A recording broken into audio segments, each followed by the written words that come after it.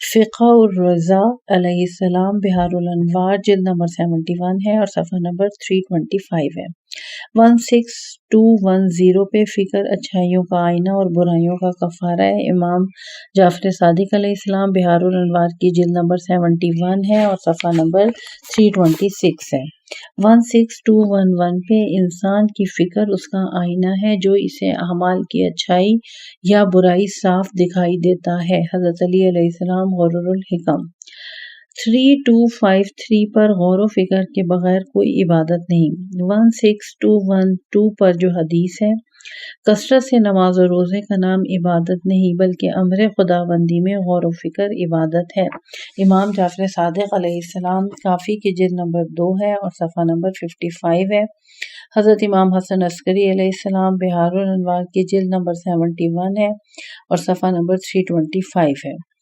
16213 پر حدیث کا ترجمہ، حضرت ابو ذر غفاری رحمۃ اللہ علیہ کی اکثر عبادت غور و فکر اور عبرت حاصل کرنا ہوتی تھی، امام جعفر صادق علیہ السلام بہار الانوار کی جلد نمبر 71 ہے، صفحہ نمبر 333 ہے، جلد نمبر 22 ہے اور صفحہ نمبر 421 ہے۔ 16214 پہ حضرت ابو ذر رضی اللہ تعالیٰ عنہ کی والدہ سے کسی نے جناب ابو ذر رضی اللہ تعالیٰ عنہ کی عبادت کے بارے میں سوال کیا تو انہوں نے فرمایا ان کا تمام دن لوگوں سے ہٹ کر ایک گوشے میں غور و فکر کرنے میں گزر جاتا تھا، تنبیہ الخواطر صفحہ نمبر 207۔ 16215 پہ خداوند تعالیٰ کی عطا کردہ نعمتوں میں غور و فکر کرنا بہترین عبادت ہے، حضرت علی علیہ السلام غرر الحکم۔ 16216 پر آسمانوں اور زمین کے ملکوت میں غور و فکر مخلص لوگوں کی عبادت ہے، حضرت علی علیہ السلام غرر الحکم۔ 16217 پہ باقی کو فانی سے تمیز دینا عمدہ ترین فکر ہے، حضرت علی علیہ السلام غرر الحکم۔ 16218 پہ ابو سعید خدری رضی اللہ تعالیٰ عنہ روایت کرتے ہیں کہ حضرت رسول خدا صلی اللہ علیہ وآلہ وسلم نے فرمایا اپنی آنکھوں کی عبادت کا حق ادا کرو۔ لوگوں نے پوچھا یا رسول اللہ ان کی عبادت کا حق کیا ہے؟ فرمایا قرآن مجید میں نگاہ کرنا، اسے دیکھ کر پڑھنا، اس میں غور و فکر کرنا اور اس کے عجائبات کے ذکر کے وقت عبرت حاصل کرنا۔ المحجۃ البیضاء جلد نمبر 8 ہے اور صفحہ نمبر 195 ہے۔ 16219 پر افضل عبادت ذات الہی اور اس کی قدرت میں ہمیشہ غور و فکر سے کام لینا ہے، حضرت امام جعفر صادق علیہ السلام بہار الانوار کی جلد نمبر 71 ہے، صفحہ نمبر 321 ہے، کافی کی جلد نمبر 2 ہے اور صفحہ نمبر 55 ہے۔ 16220 پر حدیث کا ترجمہ، صنعت الہی میں تفکر جیسی کوئی عبادت نہیں، حضرت علی علیہ السلام بہار الانوار کی جلد نمبر 71 ہے اور صفحہ نمبر 324 ہے۔ قول مؤلف ملاحظہ ہو عبادت باب ہے عبادت کی قسمیں۔ 3254 پہ ایک گھڑی کا غور و فکر۔ 16221 پہ ایک گھڑی کا غور و فکر 1 سال کی عبادت سے بہتر ہے، صاحبان عقل ہی غور و فکر سے کام لیتے ہیں، امام جعفر صادق علیہ السلام بہار الانوار کی جلد نمبر 71 ہے اور صفحہ نمبر 327 ہے۔ 16222 پہ ایک گھڑی کا غور و فکر 1 سال کی عبادت سے بہتر ہے، امام جعفر صادق علیہ السلام بہار الانوار کی جلد نمبر 71 ہے اور صفحہ نمبر 326 ہے۔ اگلی حدیث نہایت مختصر سی ہے۔ 16223 پر جو حدیث ہے وہ ہے گھڑی بھر کی مختصر سوچ و بچار طولانی عبادت سے افضل ہے، حضرت علی علیہ السلام غرر الحکم۔ 16224 پہ حسن ثقل کہتے ہیں، سواد یہ 2 نقطوں والا کاف اور لام۔ حسن ثقل کہتے ہیں کہ میں نے حضرت امام جعفر صادق علیہ السلام کی خدمت میں عرض کیا کیا گھڑی بھر کا غور و فکر رات بھر کے قیام یعنی عبادت سے افضل ہے؟ فرمایا ہاں، رسول خدا صلی اللہ علیہ وآلہ وسلم نے فرمایا ہے کہ ایک گھڑی کا غور و فکر 1 رات کی عبادت سے افضل ہے۔ میں نے عرض کیا غور و تفکر کیوں کر کیا جائے؟ فرمایا جب انسان ویرانے گھر کے پاس سے گزرے تو کہے تیرے بنانے والے کہاں اور تیرے ساکنین کہاں ہیں؟ تو بولتا کیوں نہیں، بہار الانوار کی جلد نمبر 71 ہے اور صفحہ نمبر 325 اور 320۔ 3255 پر جو موضوع ہے وہ ہے فکر کو صاف کرنے والی چیزیں۔ اس سلسلے میں جو احادیث ہیں، 2 احادیث اس میں بیان کی گئی ہیں اور دونوں مختصر سی ہیں۔ 16225 پہ کم کھانے والے کی فکر صاف ہوتی ہے، حضرت علی علیہ السلام، غرر الحکم۔ دوسری حدیث بھی حضرت علی علیہ السلام کی غرر الحکم سے ہے۔ 16226 پہ جو ہمیشہ پیٹ بھرے اس کی فکر کیسے صاف ہو سکتی ہے۔ قول مؤلف ملاحظہ ہو، قلب دل ہے، باب قلب اور پھر بریکٹ میں لکھا ہوا ہے دل یعنی باب جو چیزیں سنگ دلی پیدا کرتی ہیں، نیز غفلت، اور باب ہے جو چیزیں غفلت کا موجب بنتی ہیں۔ معرفت نمبر 1 اور باب ہے معرفت کی شرائط۔ باب معرفت میں رکاوٹیں، عقل اور باب ہے عقل کے دشمن۔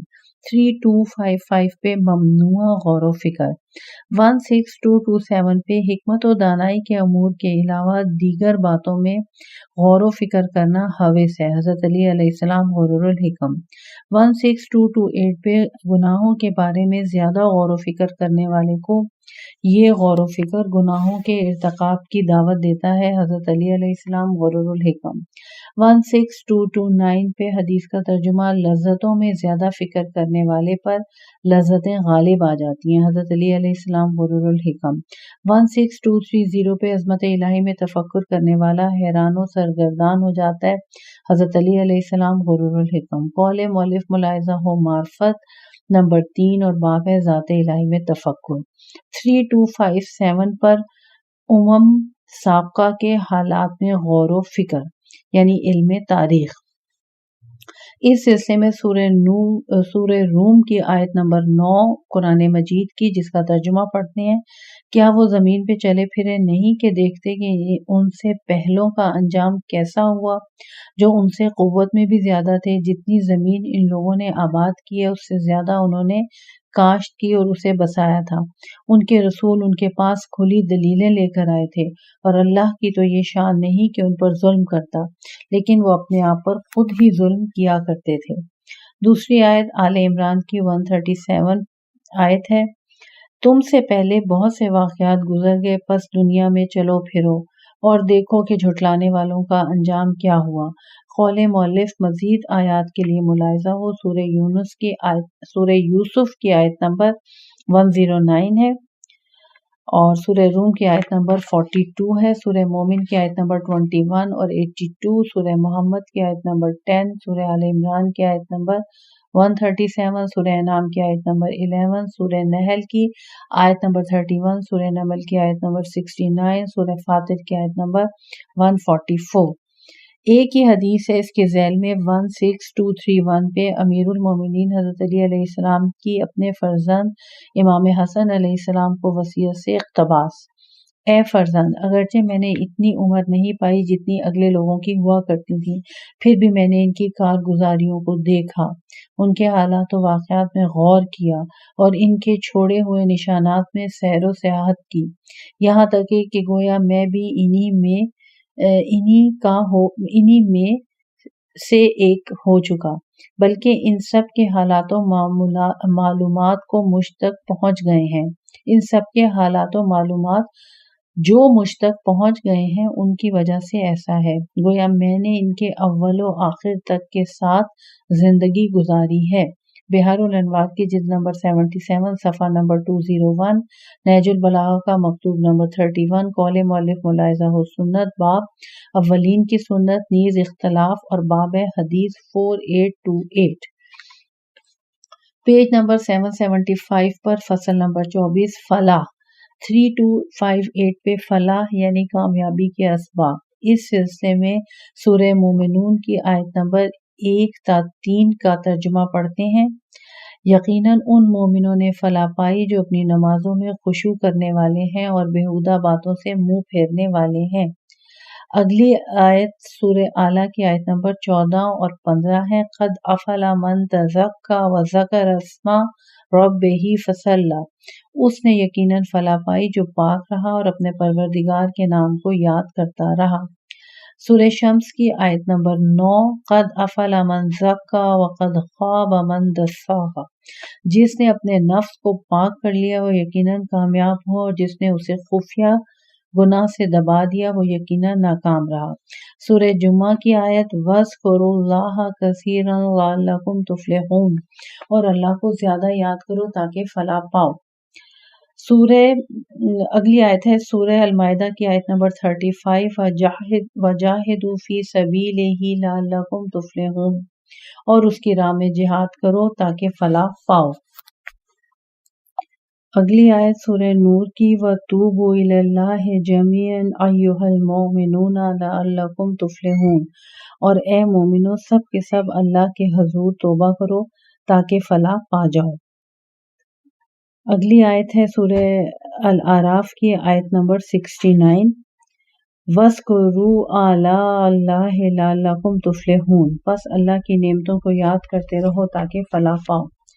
اس سلسلے میں جو حدیث بیان کی جا رہی ہے 3 حدیث ہیں 16232 پر، جس کی عقل خواہشات پر غالب آ جائے وہ فلاح پا جاتا ہے، حضرت علی علیہ السلام غرور الحکم۔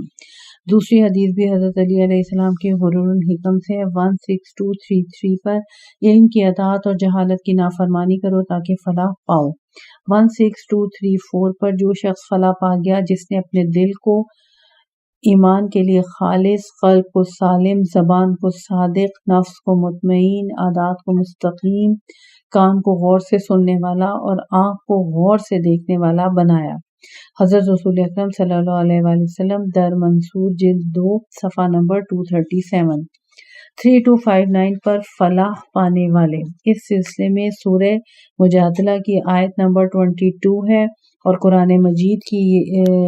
یہ قرآن مجید کی آیت ہے، اور یہ شروع ہو رہی ہے الا ان حزب اللہ هم المفلحون۔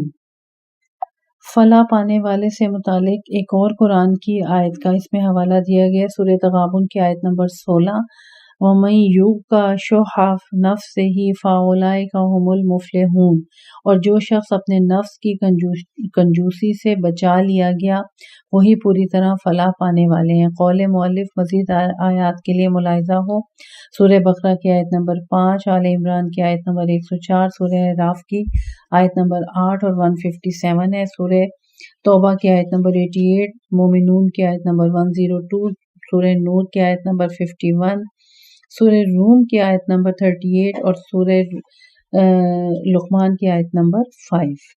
حدیث شریف اس سلسلے میں 2 بیان کی گئی ہیں، آئیں ان کا ترجمہ پڑھتے ہیں۔ 16235 پہ، فلاح پانے والا وہ ہے جو اپنے بالوں پر اور بال کے سہارے کھڑا ہو یا اقتدار کی کرسی دوسروں کے حوالے کر کے راحت حاصل کرے، حضرت علی علیہ السلام کی غرور الحکم۔ 16236 پر حدیث اے لوگوں، فتنہ و فساد کی موجوں کو نجات کی کشتیوں سے چیر کر اپنے آپ کو نکال کے لے جاؤ، تفرقہ و انتشار کی راہوں سے اپنا رخ موڑ دو، فخر و مباحات کے تاج اتار پھینکو۔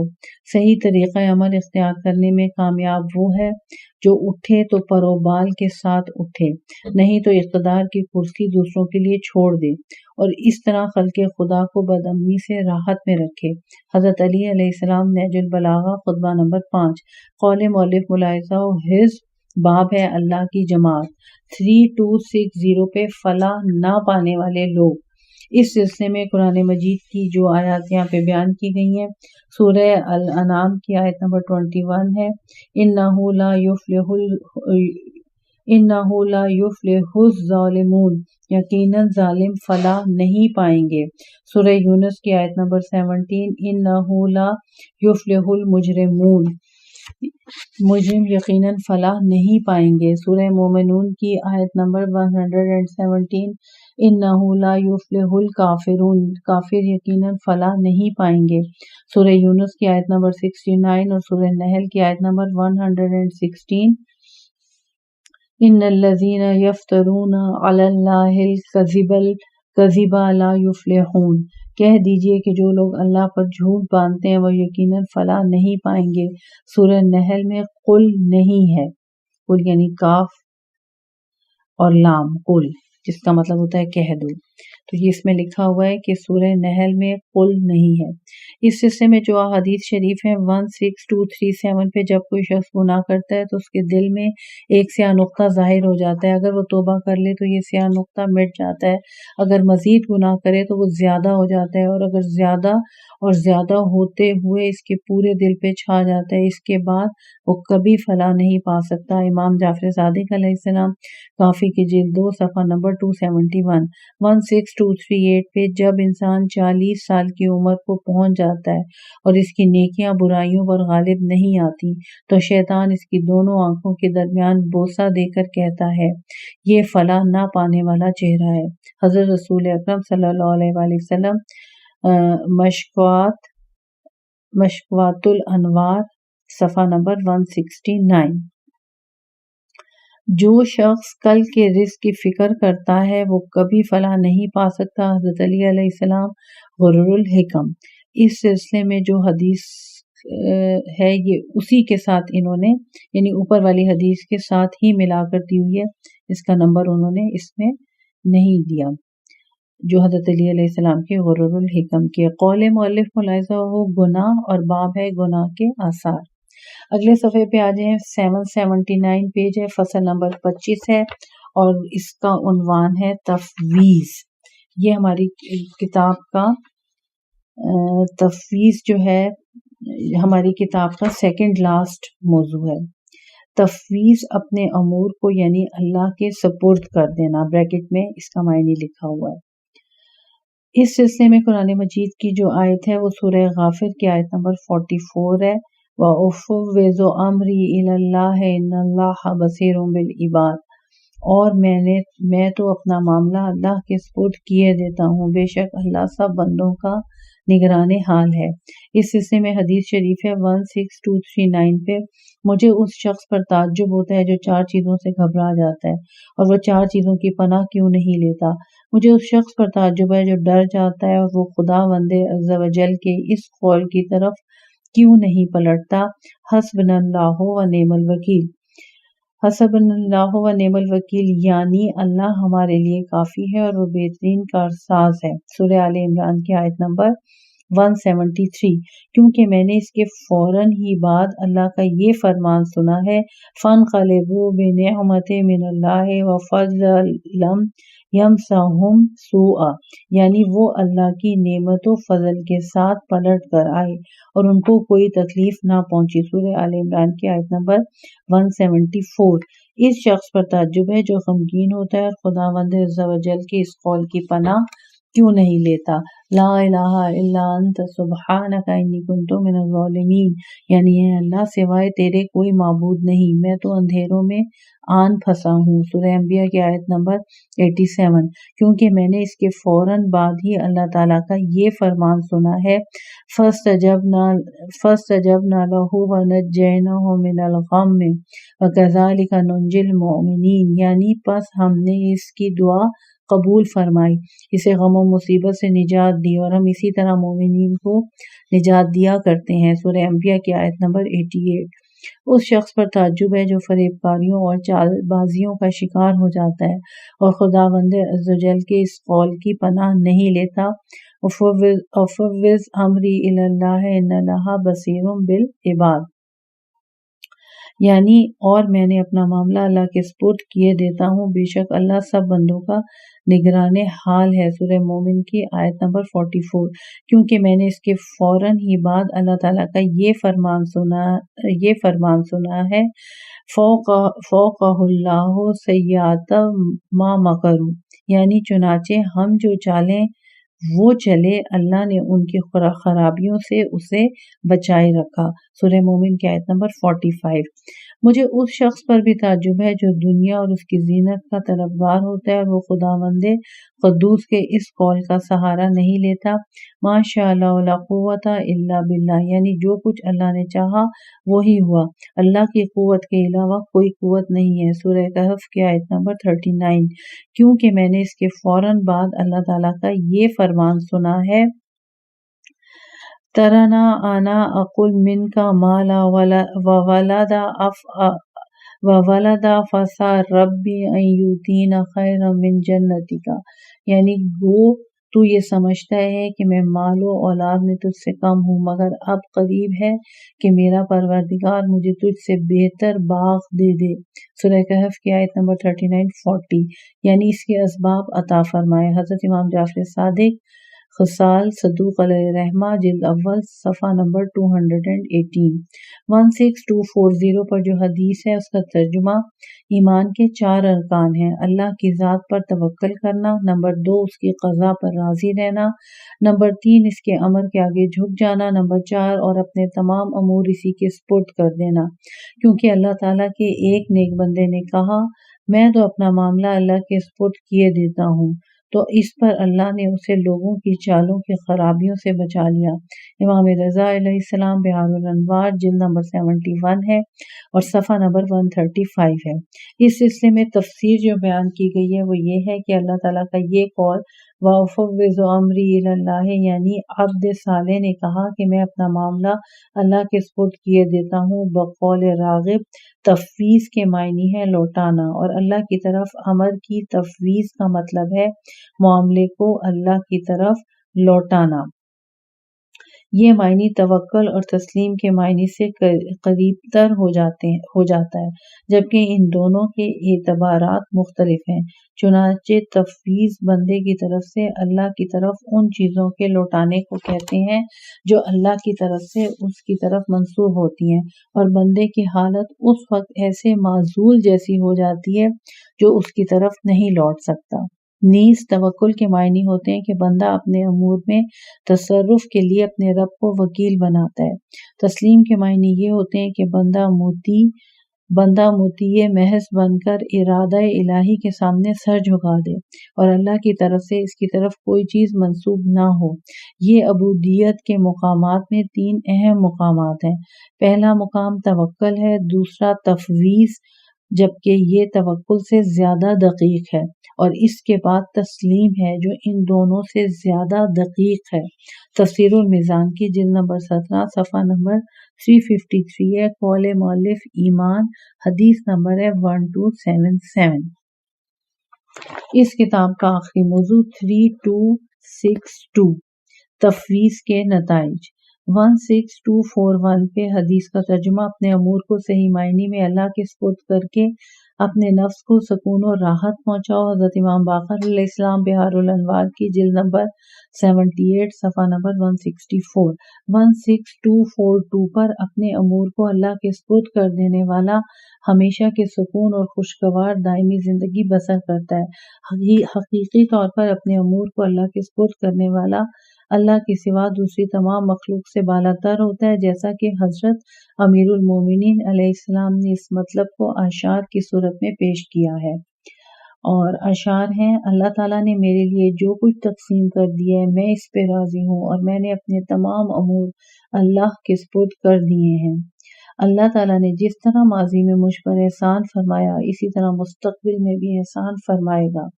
اپنے امور کو اللہ کے سپرد کرنے والا تمام آفات سے محفوظ ہو کر صبح کرتا اور دین کو محفوظ کر کے شام کرتا ہے۔ حضرت امام جعفر صادق علیہ السلام بہار الانوار کی جلد نمبر 71 صفحہ نمبر 148 اور 149۔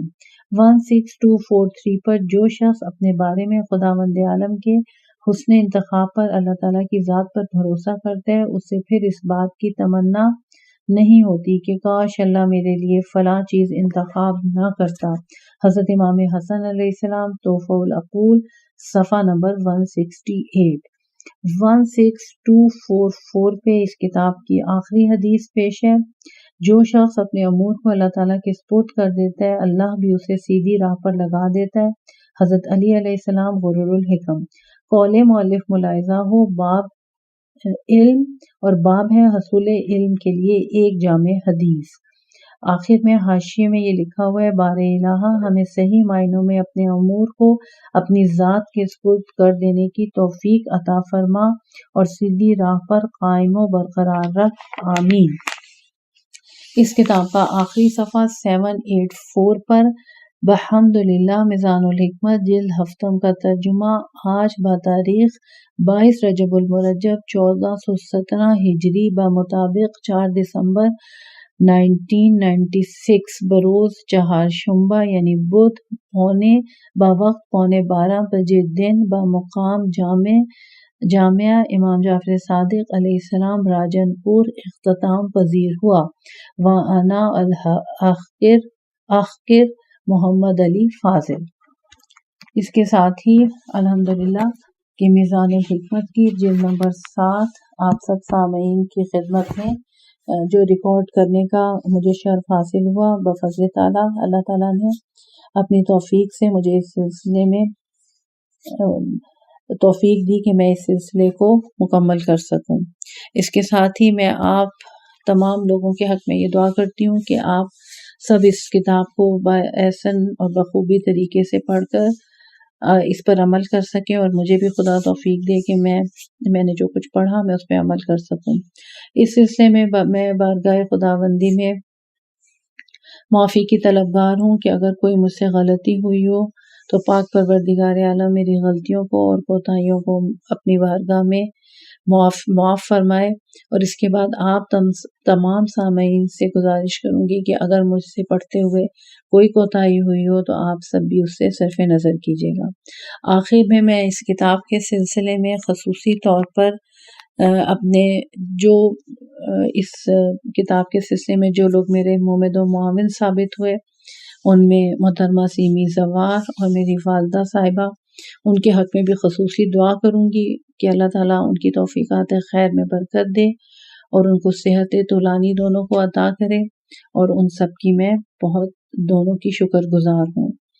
اس کے ساتھ ہی والسلام علیکم ورحمۃ اللہ وبرکاتہ۔